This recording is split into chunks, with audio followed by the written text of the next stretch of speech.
Welcome to the Backrooms, Level 32, Forest of the Skeleton Queen.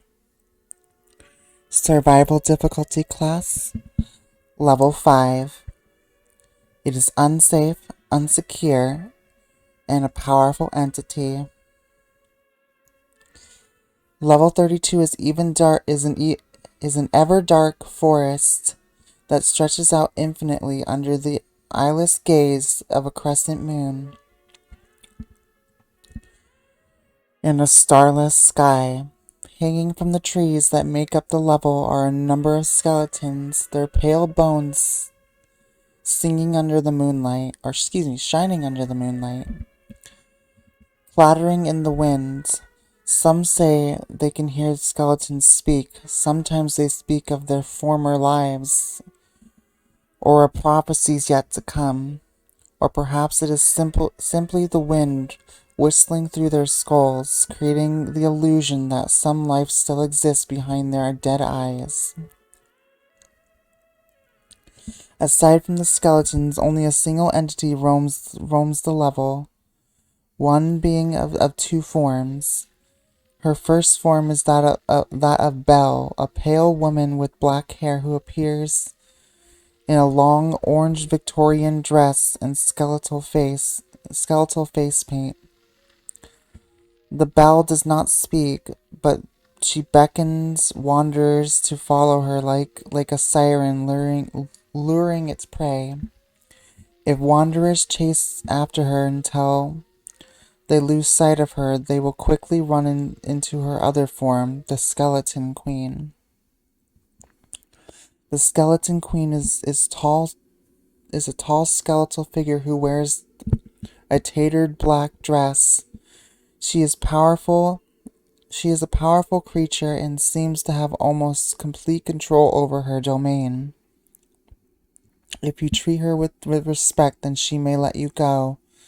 But if you do not, she will command the trees to rip you limb from limb in a second.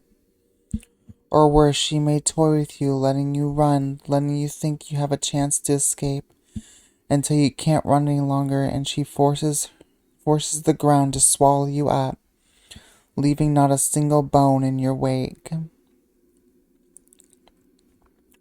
No one knows for sure how to enter level 32. It seems that all it takes to enter is getting lost in a dark forest.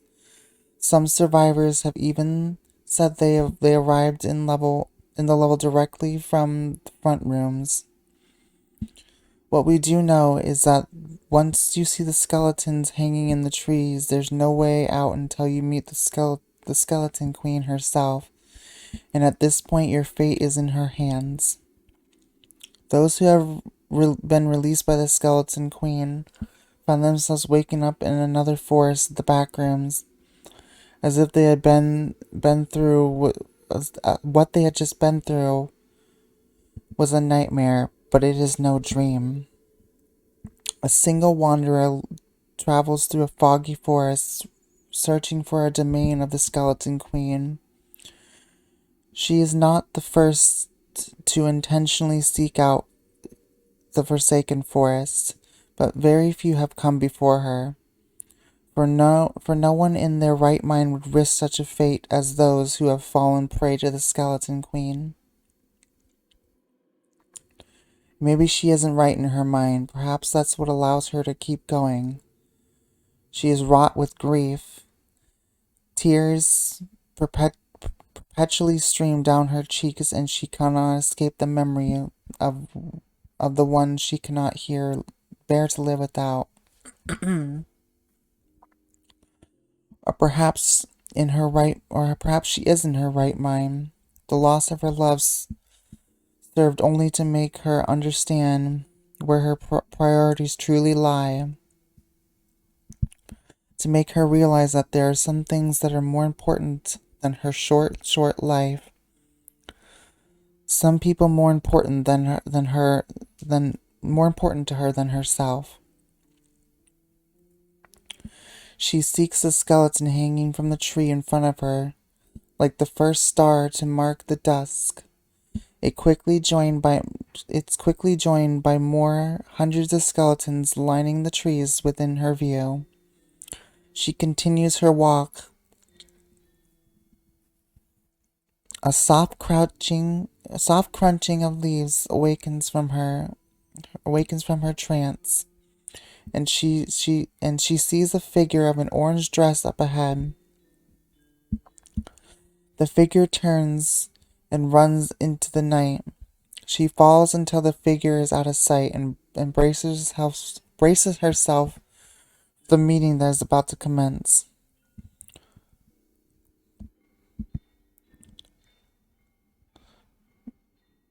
Ah, amortre,